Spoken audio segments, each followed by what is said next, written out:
Tervetuloa Mad Cook -ruokailuohjelmaan, kulinaristiselle seikkailumatkalle maailman laatattavimpiin keittiöihin. Luennon aiheena tänään on safkaamisen etiikka. Kun kuulen sanan etiikka, poistan aseestani varmistimen. Näin ajattelee moni. Tai sitten vaan haukotellaan tätä ussan tunneelta hämärästi tuttua termiä. Ja homma hämärtyy entisestään, kun tämä ikäväklanginen sana pitäisi vielä liittää safkaamiseen. Harva jaksaa raskaan koulu- tai duunipäivän jälkeen shugeki-vajageissaan pohdiskella, onko se roiskeläpän täyte mahdollisesti ollut kuollessaan masentunut vaiko eikö. Valitettavan harvoin jaksan minäkään. Anna meille meidän jokapäiväinen leipämme.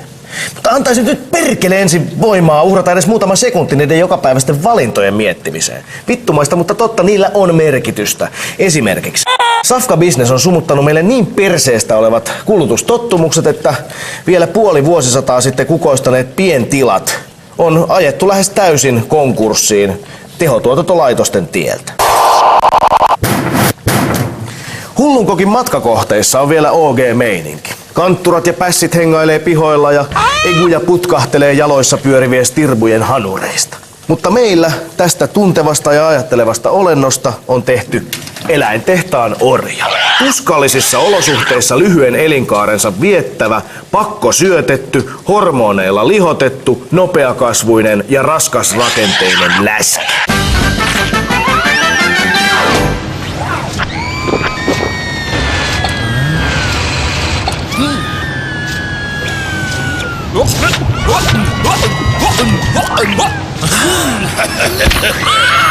Ai saata, perkele!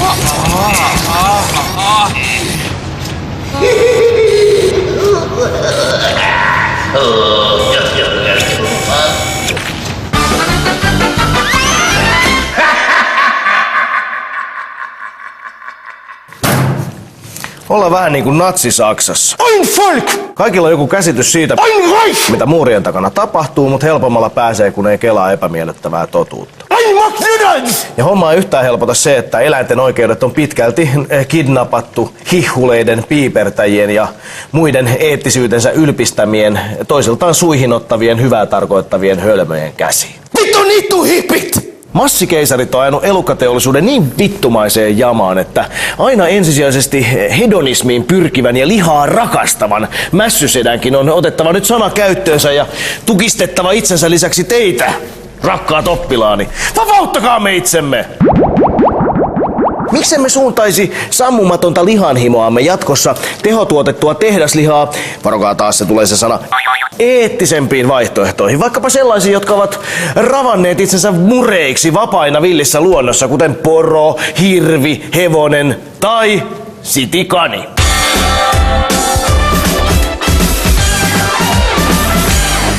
Kuulitte oikein, hyvät naiset ja herrasmiehet. Hipster-kani on urbaani tuholainen, stadin puistojen herkkiä kasveja raalla tavalla raiskaava, ilkeämielinen rusakko, joka lisääntyy kuin kani, tikkaavalla tyylillä ja hyvin härskeissäkin asennoissa. Joten sen kantaa on syytä rajoittaa ankaralla handulla. Ja siksipä hipsterikani eli sitikani on mitä mainiointa muonaa eettisesti valveutuneisiin mässysessioihin. Olenkin jo etukäteen valmiiksi hankkinut pääraaka-aineen, eli Pupu Jussisen. Kaisaniemen puistosta, itse rakentamaltani ampumalavalta itse itseni komentaen, jalkajousella lasauttaen.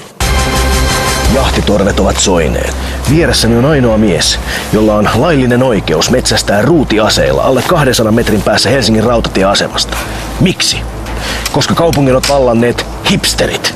Eivät kuitenkaan ne hipsterit, ne neliörillit, joita te ajattelette, vaan toisenlaiset urbaanit elukat. Kaniinit. Nyt hetken kuluttua on haulikko laulava. Heidät lakoon.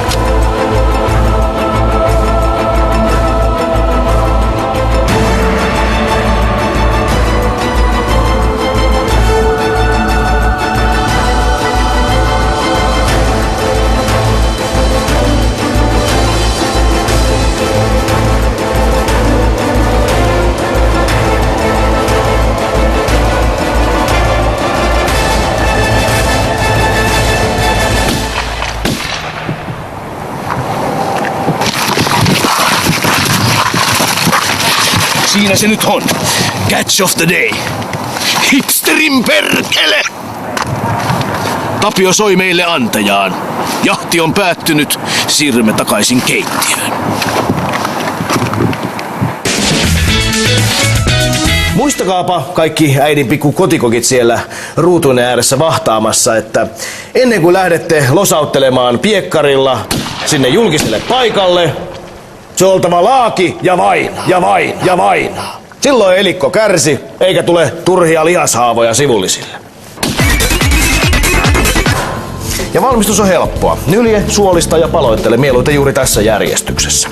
Sitten keitetään väiskiä 40 minuuttia, minä aikana tehdään pizzapohja. Ja perkele! Ei kuseteta siellä! Ei mennä sinne kauppaan ja ostaa sitä valmista pakastepizzaa ja ruveta tuunailemaan ravintoarvoiltaan heikkoa lettua näinkin hienoilla raaka-aineilla. Ei, vaan leivotaan itse. Raaka-aineista ei tingitä!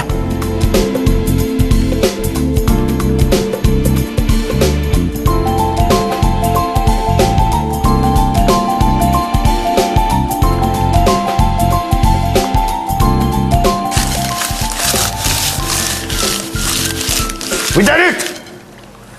Loppuu se muistiinpaneminen siellä läskit. Kaikki reseptit löytyy kulinaristisen seikkailijan katkismuksesta, jota ei kun lukemaan sieltä.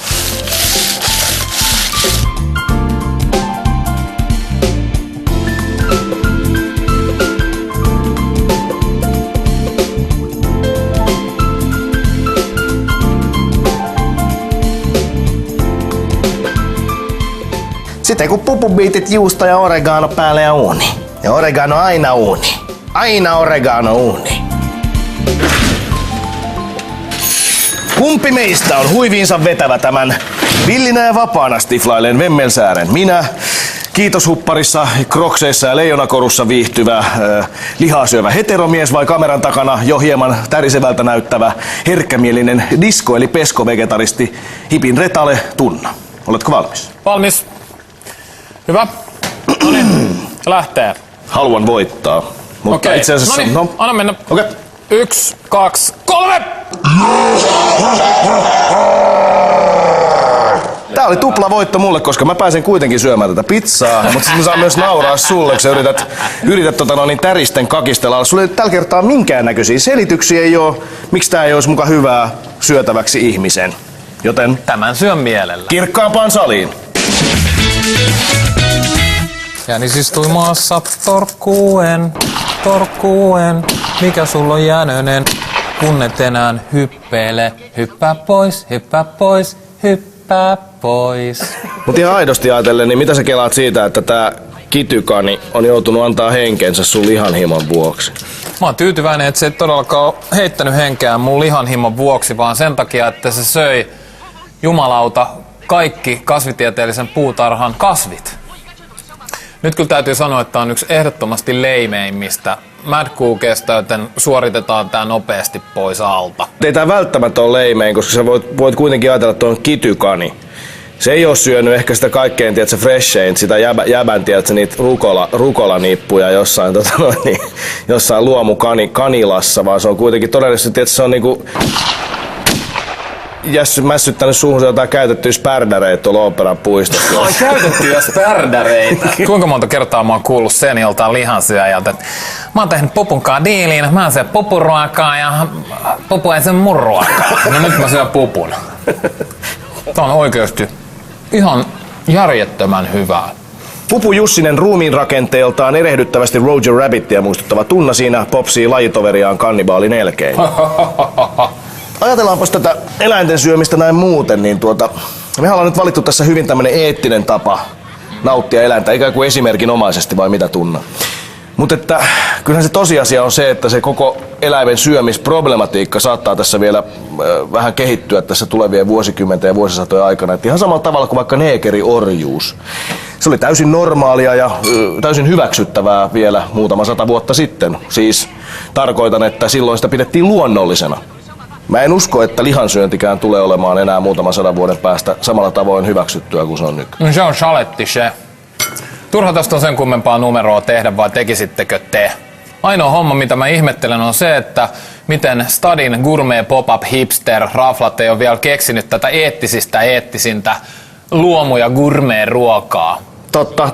Noita tulee käsittääkseni siis useita kymmeniä saaliiksi tuolta Kaisaniemen kasvitieteellisestä puutarhasta joka kuukausi, joten kyllä Nimenomaan. sitä pitäisi ainakin riittää Sinne sitä vaan. raaka-ainet. Kyllä, sinne vaan Antot ja muut hipsterkokit jaagailemaan keskuspuistoa, piekkari tai haulikko mukana, citypupuja. Mad Cook in and out. Mad Cook summaa. Helppoahan se on kauhistella vastaanottimäärässä makkara kädessä, kun jossain päin maailmaa popsitaan luomukoiraa tai rituaaliteurastetaan vuohi niin, että veri lentää. Ne ei kuitenkaan ole yhtään mitään verrattuna länsimaisten eläintehtaiden diippeyteen. Niihin mestoihin ei koskaan meitä myöskään päästetä kuvaamaan, koska liukuhihnalla koko elämä menettää merkityksensä, elämän laadusta puhumattakaan.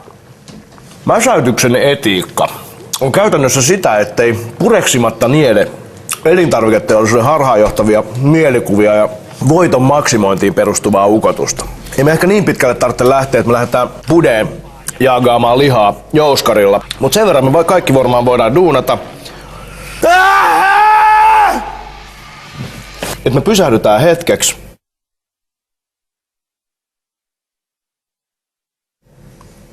ja mietitään nyt meidän omia kulutustottumuksia. Koulutettuna länkkärinä meillä on mahdollisuus enempään kuin me uskotaankaan. Mielenvikainen pääkokki määrääkin. Tutkikaa taustat, tehkää valintoja, äänestäkää lompakolla ja suosikaa etiikkaisia vaihtoehtoja.